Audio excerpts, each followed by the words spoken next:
Grazas desa película, Marisol rumbo a Río, hai unha canción, Muchachita, que é a continuación de Chiquitina, da súa película anterior, Tómbola. E é que os espectadores vimos medrar na pantalla a Marisol. Pasou de ser unha nena prodixio a ser unha actriz dun talento extraordinario e unha cantante de gran sensibilidade. A súa retirada da vida pública a mediados dos 80 é un exemplo máis dunha dignidade gañada a pulso. Foi un raio de luz nunha España que aínda era gris. Marisol, a nena prodixio que non quería selo. A rapariga que pasou da pobreza máis miserable a vivir na casa dos produtores das súas películas rodeada de luxo. Fixo feliz a súa familia e a millóns de espectadores en medio mundo, pero non acadou a súa ata que rompeu con todo.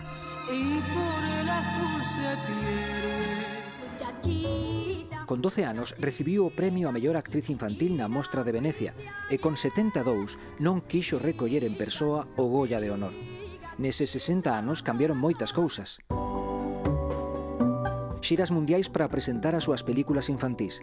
Adolescencia contada a través do celuloide. Unha portada desnuda que despertou a España e foi un símbolo de transición. Divorcio de Carlos Goyanes e casamento con Antonio Gades. Pepa Flores, a Pepa erguendo o puño en manifestacións. Retiro voluntario e desexado.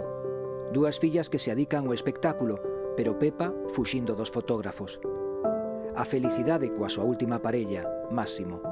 O golpe da súa morte. Josefa Flores González agradece o agarimo do público, pero pide silencio. Marisol é patrimonio de todos.